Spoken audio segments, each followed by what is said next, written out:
এবার আসেন অভাবের পর আরেকটা বিষয় শেয়ার করি। অভাব যতই আসুক দান করা ছাড়বেন না। মনে করেন 10 টাকা আছে, অভাব, বেশি দান করতে না পারলে 1 টাকা দান করেন, বাট দানটা জারি রাখেন। এবার একটা হাদিস শুনুন। একদিন আমাদের বউ আছে ভাই, কিছু কিছু বউ এমন ডিমান্ড করে স্বামী জায়গা হার্ট অ্যাটাক করে মরে যায়। এরকম বউ আছে না? আছে না? স্বামীরে বলে তুমি জীবনে আমারে কি দিলা? আমার বান্ধবীকে দেখো, তার স্বামী কত ভালো, কিন্তু ওর বান্ধবী যে কিলায় ওর স্বামীরা ওর বউ জানেই না। এরকম অনেক মেয়ে আছে স্বামীর সঙ্গে তুলনা করে। তো ফাতেমা রাদিয়াল্লাহু তাআলা আনহা এমন একজন নারী ছিলেন, পুরো জীবনে কখনো তার স্বামীর কাছে একটা সুতা পর্যন্ত চায়নি। সুবহানাল্লাহ পড়তে পারলেন না? তো স্বামী হিসেবে জেদ কাজ করে না, আমার বউ চায় না কেন, দিব আমি, তুই চা খালি একবার। তো একদিন আলী রাদিয়াল্লাহু তাআলা আনহু নাছর বান্দা হয়ে গেছে, আজকে তুই না চেয়ে যাবি কোথায়, আজকে চাইতেই হবে। তো সেদিন ফাতেমা অসুস্থ ছিলেন, অসুস্থ। বলছে ফাতেমা তুমি আমার কাছে আল্লাহর দোহায় লাগে কিছু একটা চাও, যেটা আমি তোমাকে দিব, কিছু একটা চাও। তো বলছে আমি তো অসুস্থ, আমার জন্য আপনি একটা আনার নিয়ে আসেন, এটাকে আমরা বলি ডালিম। কি ভাই বলেন না আরো জোরে? বলছে অনেক খুশি, তুমি যা বলছো তাই আনবো, যাও, কোনো সমস্যা নেই। বের হয়ে গেছে ডালিম আনার জন্য।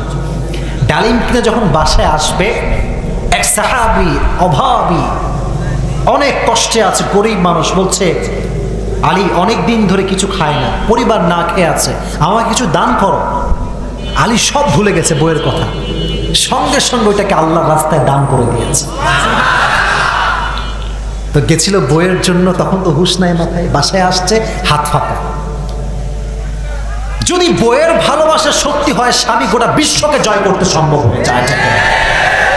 খালি হাতে ফিরে আসছে, বইয়ের কোনো রাগ নাই। বলছে আলী আমি জানি এটা আপনি আল্লাহর রাস্তায় দান করে আসছেন, আমি রাগ করি নাই। সুবহানাল্লাহ পড়ে।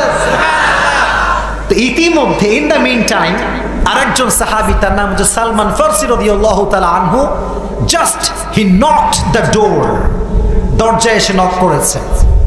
গেট খুলেই দেখছে তার হাতে 9টা ডালিম।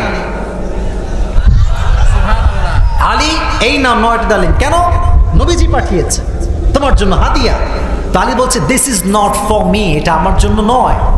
বলছে তুমি কিভাবে শিওর যে তোমার জন্য এটা নয়? বলছে আমি জানি কোরআনের আয়াত, আল্লাহ বলেছে যে আমার রাস্তায় 1 গুণ দিবে আল্লাহ, আমি তাকে 10 গুণ বাড়াই দিব, এটা আমার জন্য না। তো সালমান ফারসি বলছে আরে ভাই 9টা তুমি দেখছো, আরেকটা আমি লুকায় রাখছি পকেটে আছে, এই না 10টাই পাঠাইছে। মান জা বিল হাসানাতি ফালাহু আশরু আমসালিহা, যে আল্লাহর রাস্তায় 1 গুণ দান করে আল্লাহ তাকে 10 গুণ বাড়ায় দিয়ে দেয়। সুবহানাল্লাহ পড়া। যা আছে just try to give the charity as much you can do, যতটুকু পারা যায় দিব, আমরা ফিরিয়ে দিব না ইনশাআল্লাহ। জোরে জোরে ইনশাআল্লাহ। আল্লাহ দান করার তৌফিক দান করে, পড়া আমিন। আর একটা হাদিস মনে পড়ে গিয়েছে, বলবো সবাইকে? আপনাদের জোর আছে সবার? একবার তাকবীর দিতে হলে লিল্লাহি তাকবীর।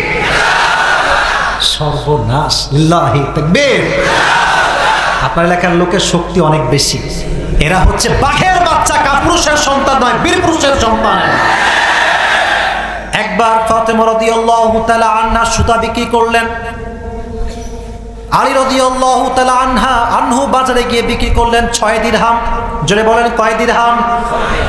ফাতেমা বললেন আলী যাও, এটাকে বিক্রি করে যা হয় রুটি নিয়ে আসবা, আটা নিয়ে আসবা আমাদের জন্য। একই কাহিনী, যখন ফিরে আসবে তখন একজন গরিব এসে বলছে ভাই অনেক দিন যাবত না খাওয়া দেন, দান করো। আলী একটু আবেগী বেশি, তো ওই 6 দিরহাম দান করে দিচ্ছে।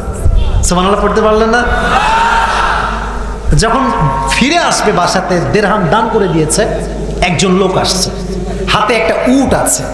কি ভাই? যুবকরা বাঘের বাচ্চার মতো জবাব দাও, কি আছে? বলছে আলী তুমি এই উটটা নিবা? বলছে ভাই কেমনে নিব, টাকা পয়সা কিছুই নাই। বলছে তোমাকে আমি দিলাম, বিক্রি হলে টাকা তুমি আমাকে দিও। উটটা দিয়েই লোকটা গায়েব, কোনো খবর নাই। এবার আলী খুঁজে বেড়াচ্ছে কার কাছে বিক্রি করা যায়, কার কাছে বিক্রি করা যায়। একজন লোক এসে বলছে, ভাই এটার দাম কত? বলছে আপনি দাম বলেন। তো বলছে যে এটা আমি 300 দিরহাম দিব। বিক্রি করে দিয়েছে।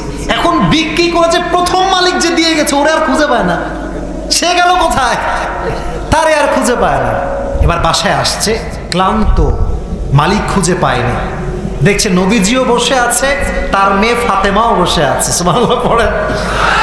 বলছে আলী, তোমার সঙ্গে যা ঘটেছে এটাকে আমি ফাতেমাকে বলবো নাকি তুমি বলবা? বলছে এটা আবার নবীজি কেমনে জানলো রে? তো বলছে নবী আপনিই বলেন।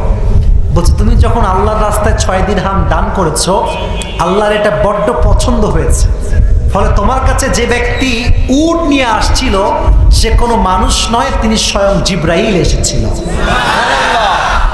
এবং যে উট তোমাকে দেওয়া হয়েছিল এই উটটা সেই উট যেই উটে ফাতেমা রাদিয়াল্লাহু তাআলা আনহা কিয়ামতের দিন জান্নাতে যাওয়ার সময় সওয়ার হয়ে যাবে। সুবহানাল্লাহ পড়া।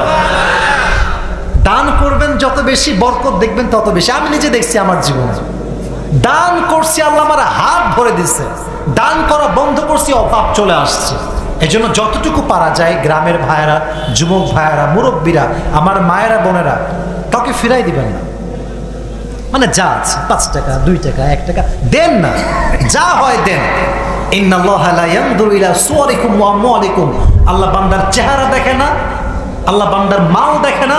ইন্নাল্লাহা ইয়ানজুরু ইলা কুলুবিকুম ওয়া আমালিকুম। আল্লাহ বান্দার হৃদয় দেখে আর আমল দেখে। সুবহানাল্লাহ পড়তে পারলেন না? এজন্য দান বেশি বেশি করব তো ইনশাআল্লাহ।